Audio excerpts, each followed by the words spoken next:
Hello, and welcome to Hedgehog Storytime, where I read my weird original fiction. The following story is part of the Edie Valley Project. Link to the playlist in the description below. Yes, you have to read them all. No, that is not a request. Well, lads and lasses, here it is. The last part of Edie Valley. I will continue the story at some point in the future. Probably not for a couple of years, though, because the next arc is very important, and I don't want to come into it not wanting to write it. I have a lot of other projects I want to do, including getting my first novel published, which I really need to focus on. So my writing on the channel will be a little less frequent going forward. I'm still definitely going to post things that I've written. I have a couple ideas already. But yeah, I hope you enjoy the final part of this arc of Edie Valley, and I hope you stick around for news of my other writing exploits. We'll see what happens on that front. But thanks everyone for sticking around thus far. That's really impressive. There's 120 episodes of this shit. So there's a 90. No, it's 90. It's 90 because there's 60 in the first arc and like 30 in this one. So thanks, guys. That means a lot. Without further ado, here is the end, for now, part 3. Doug stood alone now, only the fallen dummy and the fading whir of the buzzsaws to keep him company. After the others had fallen, the room grew silent. Clearly, Abigail had other plans for him. "Well," he called upwards, "you got me alone. What do you plan to do to me?" His hand hidden in his sweatshirt pocket was sweaty. He hoped the knife wouldn't slip through his fingers when it was finally time to do the deed. There was silence for a minute. Not even the hum of machinery usually paramount in a factory was present. Then, suddenly, there was a distinct shift in the air. Entirely non-tangible, but Doug suddenly felt eyes on him. "A little impatient, aren't we?" Abigail asked. "My apologies. I simply wanted to make sure your friends were all where they needed to be." "Friends, sure," he scoffed. "What are you gonna do with them?" "Nothing dangerous. Well, physically dangerous. Just a little bit of psychological trauma for the road." "That's tame for you." What was this Doug was feeling? Worry? For Abigail? No. Disappointment was more accurate. It wouldn't be nearly as satisfying to kill her if she wasn't her usual psychopathic self. She chuckled. "Well, I can't be outright brutal all the time. It just cheapens the effect. Would you like to see something really scarring?" If it got him closer to her, or even just kept her talking, then sure thing. "I don't think I really have much of a choice in the matter, do I?" he said instead. "None at all. Her grin was audible. Just step through this door and prepare for a wild ride." There was another exit to the room, one that they hadn't even seen because of the darkness, but now a light blinked on directly above it, just behind the desk. Doug didn't think. That would cause him to second-guess himself. He just walked up and opened the door. What was the worst that could happen? He'd die? Better than this excuse for a life at the moment, anyway. The ground directly beyond the door was old. He noticed right away. He couldn't see it, of course, because it was pitch black, but it felt soft and rubbery. A split second after the light snapped on and revealed that the ground in front of him was in fact a conveyor belt, 2 metal bands clamped themselves over his shoes. He struggled, but not only were his shoes stuck, the bands were latched so tightly that his feet were stuck in them as well. The conveyor belt lurched to life as Abigail began to speak. "Welcome to Hodge's Wacky Train to Pain. Remember to keep your hands and feet inside the track at all times. We wouldn't want your little fingers chopped off, now would we?" Doug struggled to keep his balance as the conveyor belt stuttered unevenly forward. "I thought you needed good balance to wear Heelys, or are you out of practice?" "Maybe just a little," he admitted. "Looks like your piss-poor excuse for a school did have one thing going for it. Smooth hallways." Suddenly, the conveyor belt slammed to a halt, nearly dislocating Doug's ankles. "Brake check!" Abigail cackled before it started moving forward once more.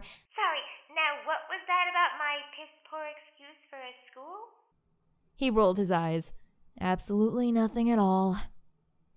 Ahead, the narrow room widened into a large workroom. The belt was cordoned off with big plates of plastic, but below, the space was filled to the brim with old, rusted machines, metal gears, and springs spilling from every orifice. Victor must have nearly pissed himself with glee. Wait a second. Where was Victor anyway? This is where they used to package all the syrup, Abigail explained. Just imagine all those whirring machines, each one doing its own little task, day in, day out, never stopping. How utterly boring. Of course, this was before the company sold the factory to me and moved the whole operation to Taiwan or something. Why are you telling me all of this? Doug asked, growing impatient. She sighed. I don't know, it just seems silly to me to spend all this money to build a new factory halfway across the world just to make 2 cents more per bottle, but then I've been thinking a lot about futility lately. The conveyor passed through an opening in the wall and left the packing room behind. Ahead of him, Doug gulped as he saw the belt tip downwards, and right before he reached it, the bands on his feet retracted into the floor, nearly sending him over the edge and onto his face. Instead, he overcorrected and ended up falling onto his ass instead. Abigail cackled as he slid into a heap at the bottom, but was abruptly cut off by a coughing fit. I hope you enjoyed the ride. She recovered. Welcome to the old R&D department. I made a room up ahead, but first I'd like you to see something. Third door on the left. And what if I don't? Doug asked. Have you ever thought that someone at some point might just not obey you? Every second of every day, Came the surprisingly sober reply. That's why I back my words with action. All the other doors in this hallway are locked up tight and rigged with explosives, including the one I'm hiding behind. And before you get any smart ideas, I will not be injured by the blast. Besides, this is something that you will want to see. Cautiously, Doug found the door she requested. You didn't, preserve someone's body to, torture me with the sight, did you? Nope. Already used that idea today. Figures. Well, there was nothing else he could do. Doug stood in front of the sloppily painted gray door and turned the handle. It stuck badly, and Doug had to wrench it down to get it open. Once he did, however, he hesitated for the first time. Though he didn't care what happened to him down here just as long as Abigail was dead, physical instinct still screamed for him to turn around and shut that door. The room inside was pitch black, but through the haze Doug felt something, a presence, and he didn't like it one bit. Hello? He called tentatively, praying that nothing would answer. But instead of nothing, the response was the sudden sound of whirring fans and a series of clicks and ticks like an old computer booting up. After a moment, a singular pinpoint of light shone through the back of the room. Is that Doug? An icicle shot up his spine as he heard that voice. He recognized it immediately. How couldn't he? But there was something so wrong about it, so flanged and utterly inhuman that he was afraid to see just who, or what, had produced those sounds. Come closer. I can't see you, said the voice, and Doug felt compelled by morbid curiosity to take one step forward, then another. As he did so, the computer systems that surrounded the room began to glow and flicker. Soon the entire dark space was alight with humming mechanisms out of the corner of his vision. There was something in the center of the room, but Doug still couldn't quite make it out. The illumination was still too dim. He didn't want to come any closer, as the thing, whatever it was a shape suggestive of disturbing things. He would have to say his name. Victor? He asked tentatively. Is that you back there? Of course, came the response. Come closer. I can't really move. Though something inside him screamed to run, Doug did what Victor asked, taking one step forward, and then another. Out of the darkness shot 2 wavy metal tubes, each with a lens attached to the end. They seemed to blink at him, the lens caps folding over and retracting. Doug, came Victor's voice. You look terrible. Where are you? Doug asked. I can't really see anything. Oh, I'm so sorry, he replied. I entirely forgot to get the lights. The dim light on the ceiling flickered on, and as Doug followed the lens tubes to their source, he became numb down to his very bones. Victor was seated in a chair at the back of the room, or, rather, what was left of him. The lens tubes were attached to wires that fed directly into where his eyes used to be. His head, neck, and shoulders were molded atop a computer processor lodged in his chest. A speaker was jammed into his mouth, and wires crisscrossed around and through his entire body like arteries. What's wrong? The thing that had been Victor asked. You look really pale. Before any words could come out, Doug almost barfed.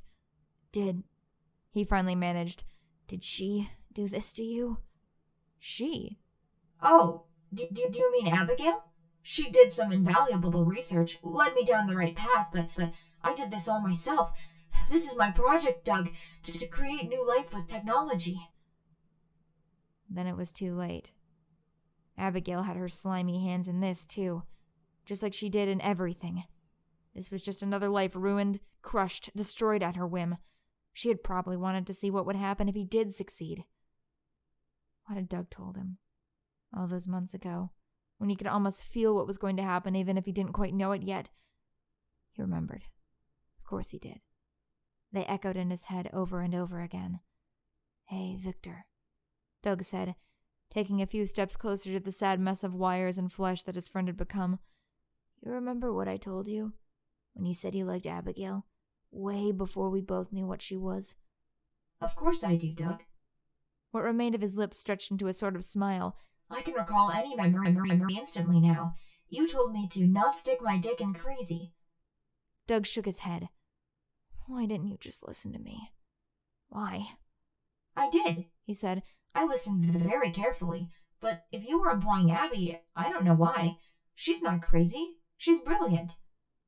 He didn't see the point in arguing with him now. It was already far too late. Oh, but Doug, this is amazing. I can see everything. I've transcended humanity. He'd gone beyond humanity, all right. Just not in the way that he saw it. Doug reached into his pocket slowly. So, how does all of this work? Is this thing keeping you alive? He asked, trying to be nonchalant and failing. Luckily, Victor was denser than a sack of bricks. Why, yes, in fact. With all the modifications I've made, I should be dead. There's several tubes that handle my physical needs, and behind my head... He wiggled the appendage slightly as his arms were strapped down with so many cords. These wires keep my brain from feeling pain and becoming overloaded. So without them, you would die? Instantly. Feeling the cold metal in his pocket, Doug gripped it and raised his hand, but it was shaking so badly. Why? He asked. Why did you do this? What was the point? Damn it, Victor, you've thrown away your life! There's always been something wrong with me, Doug. You know it. I know it. The priest who tried to exorcise me knew it. I'm a selfish, worthless person. So I thought, if I could contribute something to the world, maybe it all finally means something. Doug couldn't believe what he was hearing. Victor, you're not worthless or selfish. You're a fucking genius. But that doesn't really matter anymore. He continued on as if he hadn't heard him. There are more important things now. Like what? Like Abby. I want to help her, Doug. She's dying. Though Doug opened his mouth, nothing came out. It's that thing in her head. It's going to kill her. So she had used him. She'd used Victor as a sacrificial lamb to keep herself alive a little longer.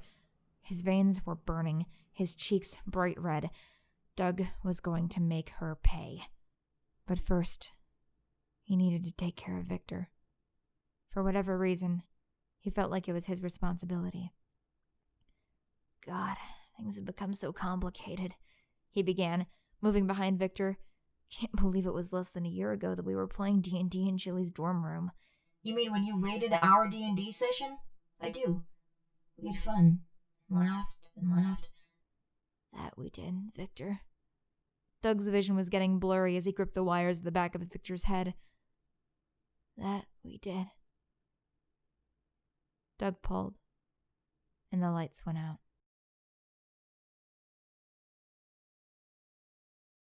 I take it by the look on your face that it's over.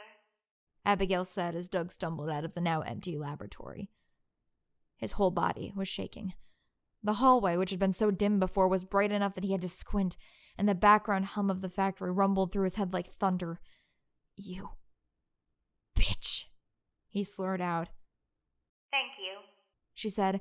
I'll freely admit that I used you, but you did what I couldn't do. You never stop using people, do you?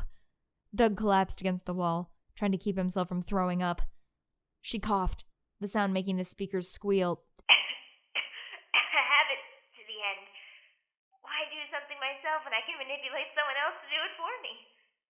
You're sick, he spat. You should look in a mirror sometime, Doug. Shut up. She laughed at him now. Of course she was. Always at the back of his mind, laughing at him. Oh boy, am I glad you found me, Doug. I got to have one good last laugh. I'm in the room at the end of the hall, whenever you're ready.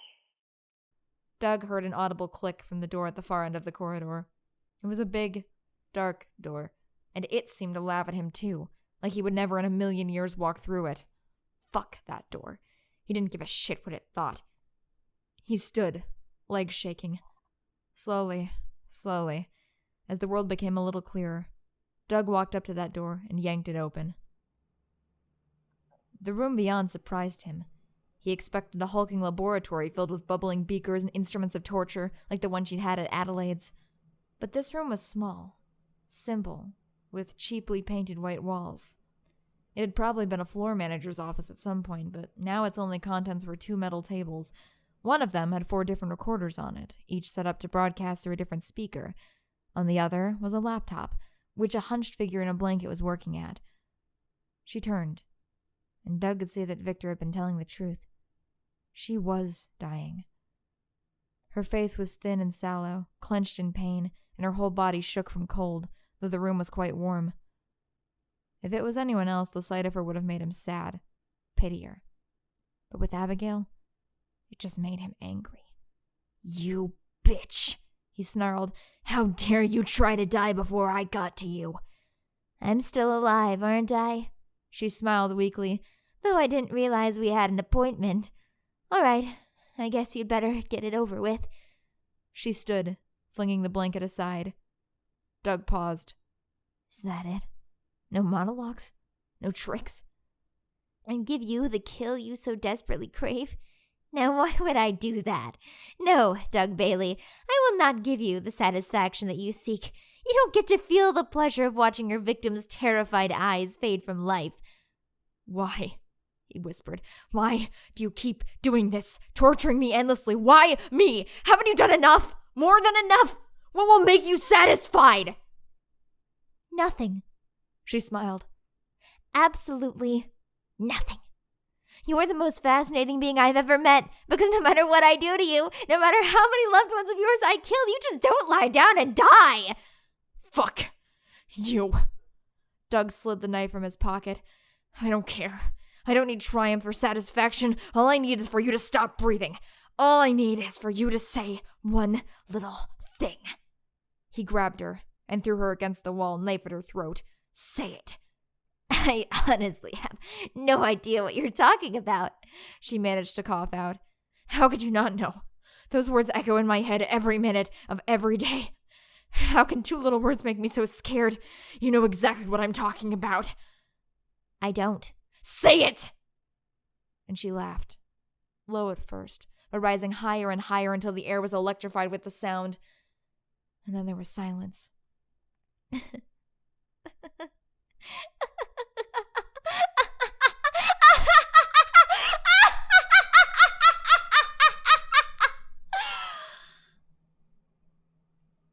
"Fuzzy pickles," she said finally.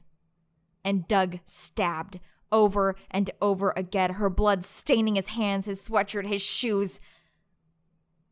After a solid minute, he let her limp body drop to the floor with a horrible squelching thump. It took him a long time to actually process what he'd done. He'd killed her. Abigail Hodge was dead.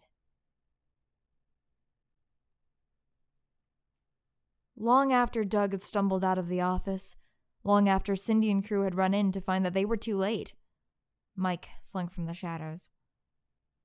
The office was dark now, quiet, the only light coming from the dim screen of the laptop, just as Abigail had left it.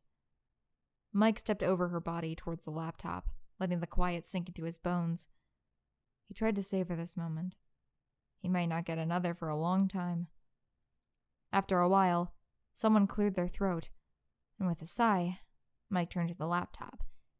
You were just going to let me sit here and rot, weren't you? I would never do such a thing. Well, hurry it up. I need something to do. Watching her die was rather unfortunate. You really are dramatic, aren't you? Mike said, picking the laptop up and beginning the long walk out of the factory. Why, of course. The laptop chuckled. We have to keep the audience entertained, don't we?